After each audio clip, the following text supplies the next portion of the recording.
जमाले हम नशीर मन असर कर, जमाले हम नशीदर मन असर कर, वगरना मन हमा खाकम के हस्तम। सादे ए घिरान আমার না, এই ঘিরান তোই ফুলের ঘিরান, যে ফুলের ঝরে পড়া পাপড়ির সাথে কিছু সময় লেগে থাকার সৌভাগ্য আমার হয়েছিল। সাদে তুমিও যদি তোমার জীবনে কোনো ঘিরান আনতে চাও, কোন ফুলকে তলাশ করো, কোন ফুল তুল্য জীবনকে তলাশ করো, কোন ফুল তুল্য পরিবেশকে তলাশ করো, যদি পেয়ে যাও সেই ফুলের সাথে তোমার জীবনকে লাগাই দিও। নিয়ম মেনে নিয়মিত ভাবে তুমি লেগে থেকো, ইনশাআল্লাহ সময়ের সাথে সাথে অন্তরের সম্পর্ক মাওলাই পাকের সাথে, আমলের সম্পর্ক রাসূলের সুন্নাতের সাথে, জীবন কোরআন হাদিসের সম্পর্কে, এই সমস্ত ঘিরান তোমার থেকেও শুরু হয়ে যাবে। মাওলার সম্পর্কের ঘিরান তোমার থেকে শুরু হয়ে যাবে, সুন্নাতের ঘিরান তোমার থেকেও শুরু হয়ে যাবে, কোরআন হাদিসের ঘিরান তোমার থেকেও শুরু হয়ে যাবে। সম্পর্ক পাতালের মানুষকে আকাশের মানুষ বানায়, আকাশের মানুষকে পাতালে ডুবায়। এই আলোচনা চলতে চলতে বলছিলাম, এই পৃথিবীর সবথেকে কমা হলো দুনিয়া, আর সবথেকে সেরা হলো দিন। যখন মানুষ এই সর্বকমা দুনিয়ার সাথেই লেগে চলে, তো সে কমা হতে হতে পৃথিবীর একটা কীট হয়ে যায়। কোরআনের ভাষ্য অনুপাতে সে চতুষ্পাদ প্রাণীর থেকেও কমা হয়ে যায়। আবার ওই পতনের শেষ পর্যায়ে পড়ে একজন মানুষ, সে যখন দ্বীনের দিকে আসে, দ্বীনের সম্পর্ক নিয়ে চলতে শুরু করে, তো সে দামি হতে হতে দামি হতে হতে এক সময় নূরের তৈরি ফারিস্তার থেকেও দামি হয়ে যায়। এই কথা থেকে কেউ ভুল বুঝবেন না যে আজ মনে হয় আমি আপনাদেরকে দুনিয়া ত্যাগী হতে বলবো। না না, দুনিয়া ত্যাগী হওয়ার কথা না। আমার আলোচনা বুঝতে হলে আগে আমাকে বুঝতে হবে দুনিয়া কাকে বলে আর আখিরাত কাকে বলে, দ্বীন কাকে বলে। যেখানে আল্লাহ নেই ওটার নাম দুনিয়া। যে নামাজের মধ্যে আল্লাহ নাই ওই নামাজ দুনিয়া। যে মসজিদ বানানোর মধ্যে আল্লাহ নাই ওই মসজিদ বানানো দুনিয়া। যে দ্বীনের মেহনতের মধ্যে আল্লাহ নাই ওই দ্বীনের মেহনত দুনিয়া। পক্ষান্তরে যখন আল্লাহ এসে যায়, তো জানালা বানানো আখিরাত হয়ে যায়, ঘুম আখিরাত হয়ে যায়, ব্যবসা ওটাও আখিরাত হয়ে যায়। নবীজি বলেন, লিকুল্লি মিনাদ দুনিয়া ওয়াল আখিরাতি বানুন। শোনো, দুনিয়ারও কিছু লোক আছে, আখিরাতেরও কিছু লোক আছে। দুনিয়ার লোক মানে তারা দুনিয়া তো দুনিয়া হিসেবে করেই করে, আখিরাতকেও দুনিয়া বানাই ফেলে, কোরআনকেও দুনিয়া বানাই ফেলে, দানকেও দুনিয়া বানাই ফেলে, আল্লাহর জমিন আল্লাহর দ্বীনকে কায়েম করার মেহনতকেও দুনিয়া বানাই ফেলে। আর আখিরাতের মানুষ আখিরাতকে তো আখিরাত হিসেবে করেই করে, দুনিয়াকেও আখিরাত বানাই ফেলে। জানালা বানানো কেউ আখিরাত বানাই ফেলে, ঘুম কেউ আখিরাত বানাই করে, ব্যবসা কেউ আখিরাত বানাই করে, চাকরি কেউ আখিরাত বানাই করে, ক্ষেত করা কেউ আখিরাত বানাই করে, সংসার করা কেউ আখিরাত বানাই করে। তুমি কোন দলের হবে? নবীজি বলেন, ফাকুনু মিন আবনাইল আখিরাহ ওয়ালা তাকুনু মিন আবনাইদ দুনিয়া। তুমি আখিরাতের মানুষ বনে যাও, দুনিয়ার মানুষ হও না। সব কিছুতে আল্লাহকে সামনে রেখে করবে, আল্লাহকে উদ্দেশ্য বানাই করবে, আল্লাহকে গন্তব্য বানাই করবে। কেন? আমার জীবন পাওয়ার মধ্যে যখন পরিবারের কোনো হাত নাই, সমাজের কোনো হাত নাই, দলের কোনো হাত নাই, দেশের কোনো হাত নাই, পৃথিবীর কারুর কোনো হাত যখন নাই, এই জীবন থেকে যা কিছু প্রকাশ পাবে, তা বলা হোক, তা ভাবা হোক, তা চলা হোক, তা সিদ্ধান্ত নেওয়া হোক, পরিবারের হয়ে করার সুযোগ নাই, সমাজের হয়ে চলার সুযোগ নাই, দলের হয়ে ভাবার সুযোগ নাই, পৃথিবীর কারুর হয়ে করার সুযোগ নাই। কোরআন বলে, কুল, তুমি ঘোষণা করো, ইন্না সালাতি ওয়া নুসুকি, আমার নামাজ, আমার কুরবানি। আরে একে একে আর কয়টা বলবে? এক কথাই বলো, হায়াতি ওয়া মামাতি, আমার জীবন, আমার মরণ, লিল্লাহি রাব্বিল আলামিন, ওই আল্লাহর জন্য যিনি আমাকে সহ গোটা বিশ্বকে পালতেছে। আরে পালছেন কে আর বলছো কার হয়ে? পালছেন কে আর ভাবছো কার হয়ে? পালছেন কে আর চলছো কার হয়ে? পালছেন কে আর সিদ্ধান্ত নিচ্ছ তুমি কার হয়ে? জীবন যার থেকেই পাওয়া, তুমি শুধু তার হয়েই বলবে, তার হয়েই চলবে, তার হয়েই সবকিছু করবে। খুব খুব দুনিয়া করো, কিন্তু মনে রেখো, তুমি দুনিয়ার কাজ যে জিহ্বা দিয়ে করতেছো, বলো ওই জিহ্বাটা কার দেওয়া? যে চোখ দিয়ে দেখে করতেছো, ওই চোখটা কার দেওয়া? যে হাত দিয়ে করতেছো, ওই হাতটা কার দেওয়া?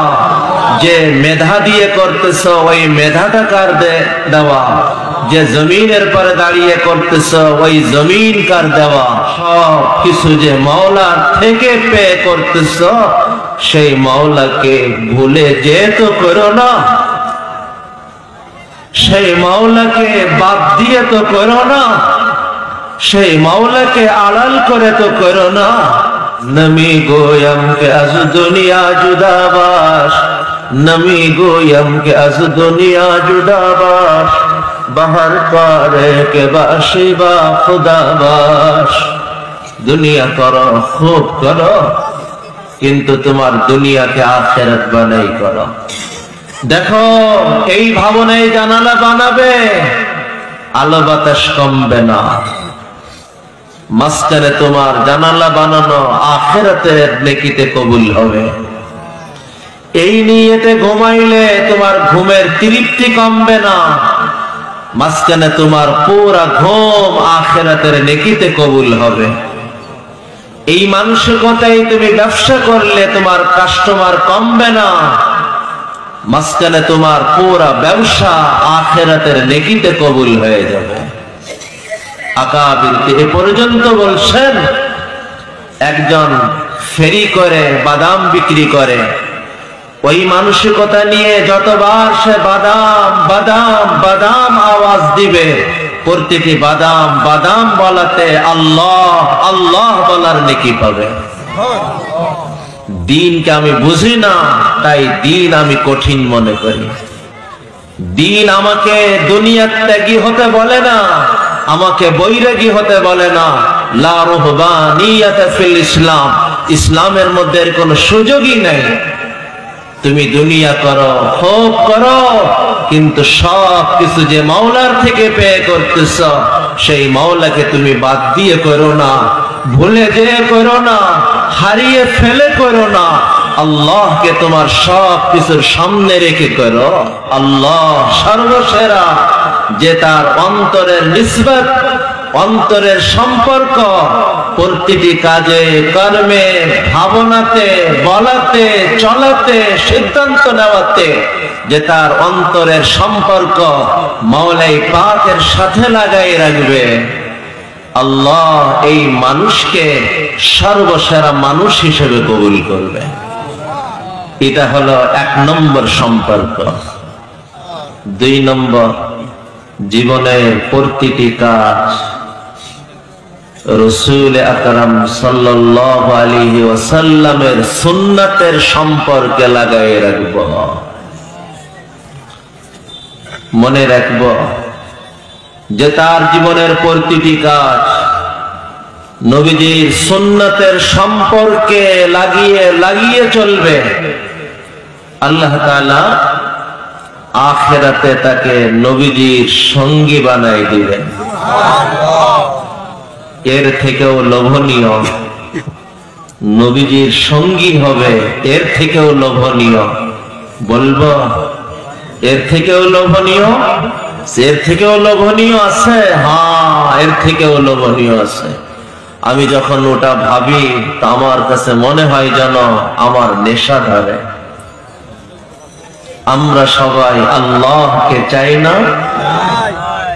ওই আল্লাহকে পাবে, এতটা পাওয়া পাবে যে আল্লাহকে তুমি চাও, ওই আল্লাহ তোমাকে চাওয়া শুরু করবে। আল্লাহু আকবার। আমার আল্লাহ আমাকে চাবে, আমার আল্লাহ আমাকে চাবে। হ্যাঁ, সরাসরি কোরআন বলছে, قل إن كنتم تحبون الله فاتبعوني يحببكم الله। গোটা সৃষ্টির মধ্যে আল্লাহর কাছে সবথেকে প্রিয়জনকে জনাবে মুহাম্মদুর রাসূল সাল্লাল্লাহু আলাইহি ওয়াসাল্লাম। হাজারো চেহারার মধ্যে প্রিয়জনের মতন দেখতে চেহারা চোখ লেগে যায়, হাজারো কণ্ঠের মধ্যে প্রিয়জনের সাথে মিলা কণ্ঠ কান লেগে যায়। হে আমার প্রিয় ভাইরা, হাজারো আমলের ভিড়ের মধ্যে প্রিয় রাসূলের মতন দেখতে আমল মাওলাই পাকের দয়ার নজর লেগে যায়।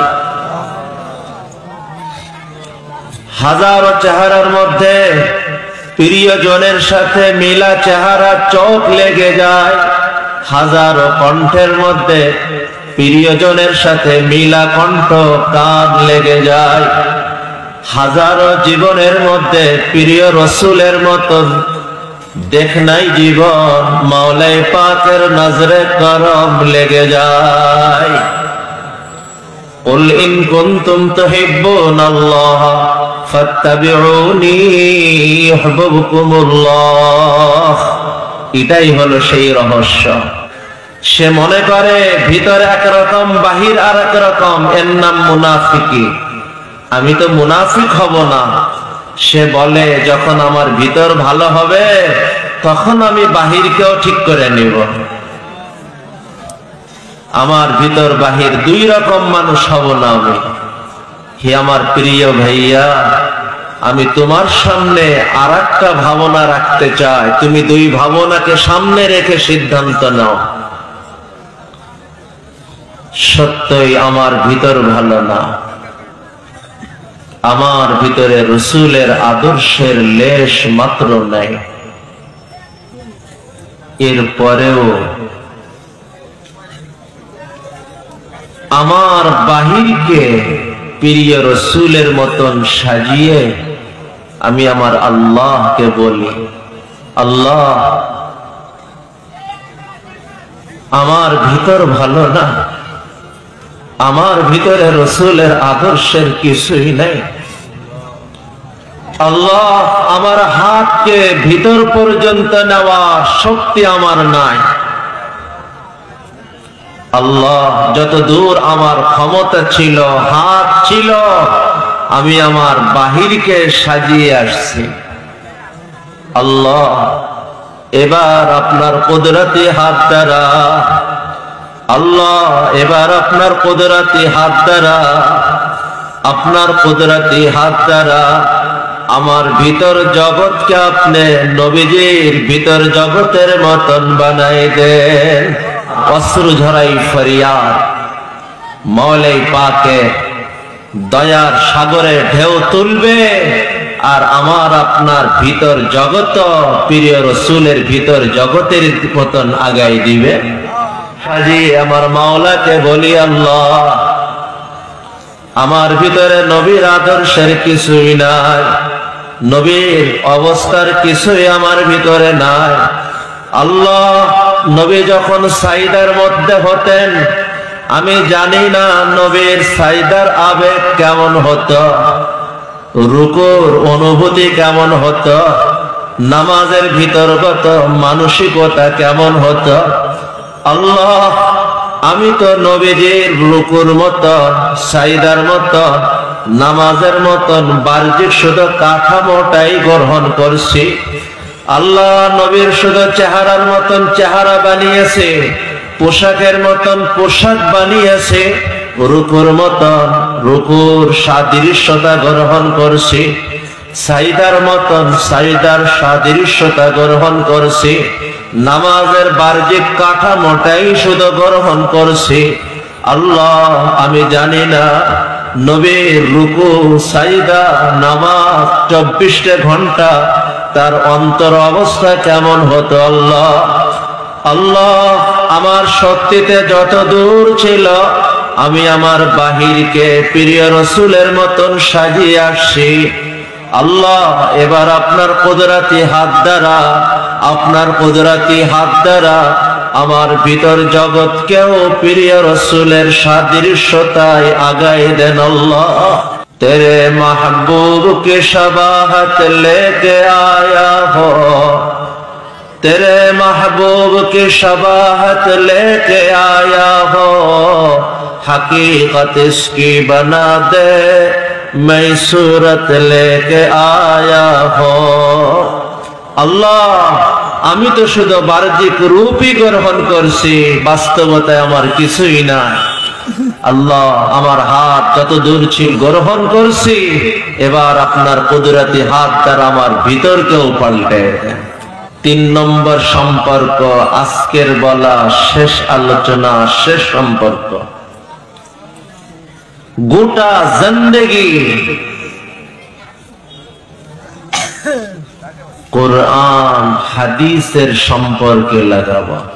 কোরআন ও হাদিসের সম্পর্ককে সামনে রেখে আমি দুটো কথা বলবো। 1 নম্বর, আমরা কোরআনের ছাত্র হয়ে যাব। ব্যক্তিগত কাজ করেন, ঈশার পরে বা ফজরের পরে আধা ঘন্টা সময়ের জন্য হলেও কোরআনের ছাত্র হয়ে যান। লাভ কি হবে? নবীজির ওই হাদিস শুধু আপনাদেরকে শোনাবো। নবীজি সাল্লাল্লাহু আলাইহি ওয়াসাল্লাম বলেন, যার মৃত্যু আসবে এমন সময় যে সে ইলমে দ্বীনের ছাত্র, কোরআনের ছাত্র, হাদিসের ছাত্র, দ্বীনের ছাত্র, শুধু একটা শর্ত। কেন ছাত্র, কেন পড়তেছে সে? ইসলামকে জিন্দা করার নিয়তে। এই একটা শর্ত, এই মানসিকতা নিয়ে যে শিখবে, এই অবস্থায় তার মৃত্যু এসে গেল। নবীজি বলেন তার মৃত্যু কোনো সাধারণ মৃত্যু না, তো নবীদের পাশাপাশি জান্নাত পাওয়ার জান্নাতি মৃত্যু। মান জাআহুল মাউত ওয়া হুয়া ইয়াতলুবুল ইলম লিইহিয়া বিহিল ইসলাম ফাবাইনাহু ওয়া বাইনান নাবিয়িনা দারাজাতুন ওয়াহিদাতুন ফিল জান্নাহ। নবীজি বলেন তার মৃত্যু শুধু মৃত্যু না, জান্নাতি মৃত্যু না, নবীদের পাশাপাশি জান্নাতি মৃত্যু। হাত নামায়েন না, আল্লাহ এই হাতগুলি কবুল করে নেন। মনে রাখা, কোরআন নূর, যে কোরআনের সাথে লেগে থাকবে আল্লাহ তাকে নূরান্বিত করে দিবে। মনে রাখা, কোরআন আলো, যে এই কোরআনের সাথে লেগে থাকবে আল্লাহ তার জীবনকে আলোকিত জীবন বানাই দিবে। আল্লাহ কোরআনের ছাত্র হয়ে বাঁচতে চায়, কোরআনের ছাত্র হয়ে কবরে যেতে চায়, কোরআনের কাফেলায় হাসরে উঠতে চায়, জান্নাতে নবীদের পাশাপাশি জায়গা চায়। 2 নম্বর, কোরআন এবং হাদিসকে বুঝে কোরআন হাদিসের সাথে সম্পর্ককে বাড়ান। আজ আলহামদুলিল্লাহ এর জন্য অনেক বেগ পেতে হবে না, বাংলা ভাষাতেও কোরআন হাদিসের নির্ভরযোগ্য অনেক অনুবাদ তাফসীর এসে গেছে। কোরআন বোঝার জন্য একটা কিতাবের তাফসীরের নাম, হাদিসের সাথে সম্পর্ক বাড়ানোর জন্য একটা কিতাবের নাম উল্লেখ করব। ইসলামী ফাউন্ডেশন থেকে ছাপা হয়েছে 2 খণ্ডে, মারিফুল কোরআন, মারিফুল কোরআন, মারিফুল হাদিস, দুটোটাই ইসলামী ফাউন্ডেশন থেকেও ছাপছে। আমি তোমাদের মাঝখানে দুটো জিনিস রেখে যাইতেছি, যত সময় ধরে রাখবে তুমি জান্নাতের পথ থেকে সরবে না, হিদায়াতের পথ থেকে সরবে না, তুমি আল্লাহ আল্লাহ রসুলের পথে মজবুত থাকতে পারবে। তারাক্তু ফীকুম আমরাইন লান তাদিল্লু মা তামাসসাকতুম বিহিমা কিতাবাল্লাহ ওয়া সুন্নাতা রাসূলিহি। অতএব কোরআন হাদিসের সাথে সম্পর্ক বাড়ানোর জন্য আমাকে সময় বের করতে হবে। এত সময়ের কথা যদি ভুলে যান, এখন 2-4 মিনিট কথা বলবো, এটা ভুলেন না। কারণ এখনকার 2-5 মিনিট যে কথা বলবো, এটা যদি ধরে রাখতে পারেন, ইনশাআল্লাহ পিছনের সব কথা আপনার মধ্যে আস্তে আস্তে আসতে থাকবে। হে আমার প্রিয় ভাইয়েরা, প্রতিটি মুহূর্তে অন্তরকে আল্লাহর সম্পর্কে লাগানো, প্রতিটি কাজ নবীর সুন্নাতের সম্পর্কে লাগানো, জীবনকে কোরআন ও হাদিসের সম্পর্কে লাগানো, এটা হইল গন্তব্য সম্পর্ক। গন্তব্যই উদ্দেশ্য, কিন্তু গন্তব্যে পৌঁছতে হলে পথ অতিক্রম করেই গন্তব্যে পৌঁছতে হয়। সেই পথ সম্পর্ক হইতেছে আল্লাহ ওয়ালাদের সম্পর্ক। এই পথ নামক সম্পর্ক যদি কেউ নিয়ম মেনে নিয়মিত ভাবে গ্রহণ করে, এই পথ চলতে চলতে এক সময় ইনশাআল্লাহ সে তার গন্তব্যে পৌঁছে যাবে। শেখ সাদী রহমতুল্লাহ আলাইহির নাম শুনছেন না? বড় দার্শনিক কবি ছিলেন। একদিন এক মুঠ মাটি উঠিয়ে দেখেন বড় ঘিরান আসছে। উনি অবাক হয়ে মাটিকে জিজ্ঞাসা করলেন, মাটি, তোমার ভিতরে তো ঘিরান হওয়ার কথা না। উনি বলেন, মাটি আমাকে উত্তর দেওয়া শুরু করলো।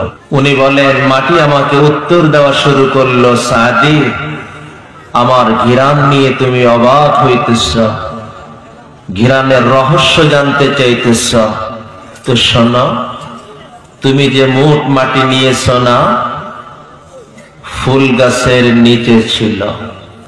এই মুঠ মাটি একটা ফুল গাছের নিচে ছিল, ফুল ধরেছিল। সেই ফুলের ঝরে পড়া পাপড়ির সাথে কিছু সময় লেগে থাকার সৌভাগ্য আমার হয়েছিল।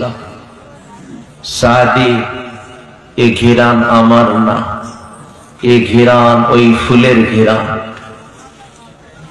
যে ফুলের ঝরে পড়া পাপড়ির সাথে কিছু সময় লেগে থাকার সৌভাগ্য আমার হয়েছিল। সাদী, সাদী, তুমিও যদি তোমার জীবনে কোনো ঘিরান আনতে চাও, কোন ফুলকে তলাশ করো। সময়ের সাথে সাথে ওই ফুলের ঘিরান তোমার থেকেও শুরু হয়ে যাবে। জামালে হাম নশীদার মন আসর কর, জামালে হাম নশীদার মন আসর কর, वगरना मन हमा खाकम के हस्तम। सादे ए घिरान আমার না, এই ঘিরান তো এই ফুলের ঘিরান, যে ফুলের ঝরে পড়া পাপড়ির সাথে কিছু সময় লেগে থাকার সৌভাগ্য আমার হয়েছিল। সাদে, তুমিও যদি তোমার জীবনে কোনো ঘিরান আনতে চাও, কোন ফুলকে তলাশ করো, কোন ফুল তুল্য জীবনকে তলাশ করো, কোন ফুল তুল্য পরিবেশকে তলাশ করো, যদি পেয়ে যাও সেই ফুলের সাথে তোমার জীবনকে লাগাই দিও।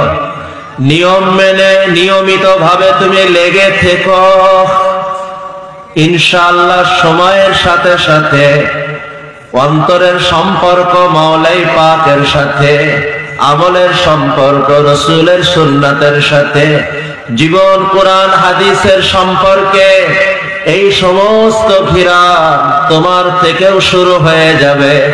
মাওলার সম্পর্কের ঘিরান তোমার থেকে শুরু হয়ে যাবে, সুন্নাতের ঘিরান তোমার থেকেও শুরু হয়ে যাবে, কোরআন হাদিসের ঘিরান তোমার থেকেও শুরু হয়ে যাবে। শেখ সাদি রহমতুল্লাহ আলাইহির বলা দর্শন ছিল সরাসরি কোরআন থেকে শোনেন। ইয়া আইয়ুহাল্লাযীনা আমানুত্তাকুল্লাহ,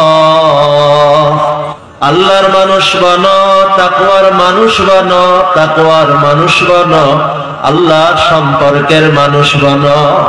এটা হলো গন্তব্য সম্পর্ক। আরে এই গন্তব্যের সম্পর্কে কেমনে পৌঁছবে, এই গন্তব্যে তুমি কেমনে পৌঁছবে, কোরআন এবার সেটা বলতেছে, ওয়াকুনু মাস-সাদিকিন, ওয়াকুনু মাস-সাদিকিন। মাধ্যম সম্পর্ক, পথ সম্পর্ক, সাদিকিনদের সম্পর্কে লেগে যাও, লেগে যাও, লেগে যাও। শুধু জান্নাতি পথের পথিকই হবে না, আল্লাহ তোমাকে জান্নাতি পথের মাইল ফলক বানাই নিবেন। হে আমার প্রিয় ভাইরা, সেই ফুলতুল্য পরিবেশ, আল্লাহ ওয়ালাদের পরিবেশ, সেই ফুলতুল্য পরিবেশ, হক্কানি উলামায়ে কেরামের পরিবেশ, সেই ফুলতুল্য পরিবেশ এই দারুল উলুম মাদ্রাসার মতন কোরআনী মাদ্রাসাগুলির পরিবেশ, সেই ফুলতুল্য পরিবেশ, দাওয়াত ও তাবলীগের মেহনতের পরিবেশ। হে আমার প্রিয় ভাইরা, এই মাদ্রাসার পরিবেশে, উলামায়ে কেরামের পরিবেশে, দাওয়াতের পরিবেশে, আল্লাহ ওয়ালাদের পরিবেশে যদি কোনো মানুষ উঠা বসা করে, লেগে চলে, লেগে থাকে, নিয়ম মেনে নিয়মিত ভাবে চলতে থাকে, আল্লাহ তাআলা ধীরে ধীরে আস্তে আস্তে ওই গন্তব্য পর্যন্ত আল্লাহ তাকে পৌঁছাই দিবেন। আল্লাহ যে কথা